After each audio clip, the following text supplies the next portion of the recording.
It was a quiet Saturday morning in Tehran. Iran's supreme leader walked into what was supposed to be another meeting, and minutes later, he was dead. Ayatollah Khamenei was killed in a joint strike by the US and Israel. But you already know this. Our story tonight is not the strike. Our story is the run-up to the strike and how it came about. It begins with surveillance that went on for years. This is according to a new report by the Financial Times. It talks about surveillance so thorough that Israel knew Iran like the back of their hand. We're not talking about a spying operation limited to a few officials. We are talking about hacking a city's entire traffic network. You heard that right. Apparently, Israel hacked into Tehran's traffic network, and that meant access to cameras. You see, Iran has built a very extensive internal surveillance system. It had installed cameras to spy on its own people, to monitor protesters and dissenters.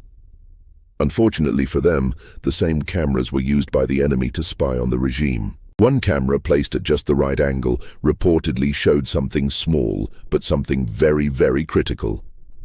It showed the place where Ayatollah Khamenei's security detail parked their cars. So Israel started analyzing this footage. They started analyzing the patterns. When do the guards arrive? Where do they park their cars? Who drives which official? Who protects whom? Who swaps shifts? Israel gathered all these details by hacking Tehran's traffic cameras, and it proved to be a game changer because you don't kill a leader by watching him. Leaders are hard to track anyway. You kill a leader by watching the people around him, and that's what Israel did over time. The Israeli intelligence built data files. They called these pattern of life files. That's what they built. They gathered home addresses, commuting routes and duty hours of these guards. It's like building a Google Maps timeline, but for a regime's inner circle. And Israel did this for years.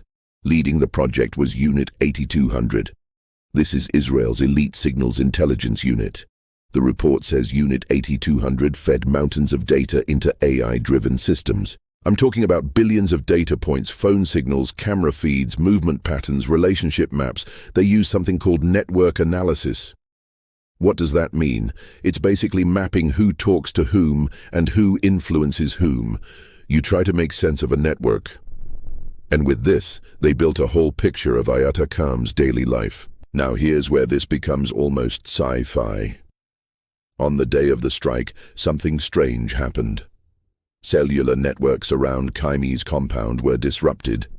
Phones rang busy and warnings could not get through. Say you were Cab's bodyguard. You could not reach your team. Your calls were failing. At the same time, Israeli and US intelligence was at work. They confirmed that Khamenei was at his residence and that he was meeting top officials. And here's the other thing.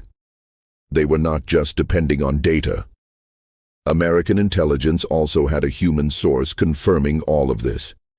That's what reports say, that they also had human intelligence.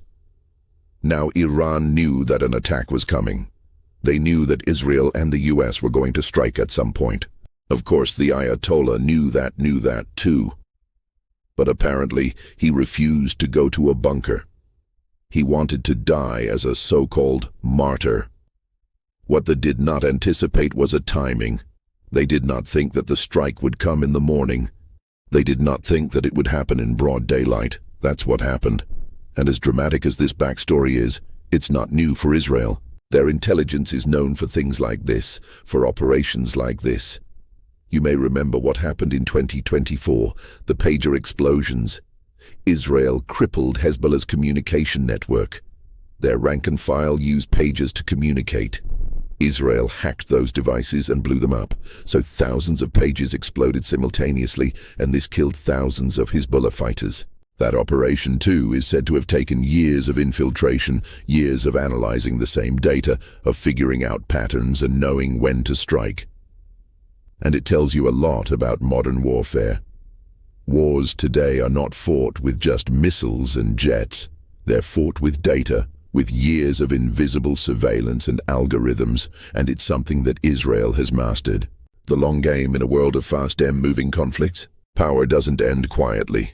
Some deaths are not accidents, they are messages. A gunshot, a crowd, a country frozen. The killer disappears. The questions don't. This is not just about who died. It's about what followed.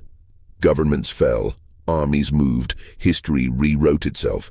5 leaders, 5 moments, 1 pattern, the assassination.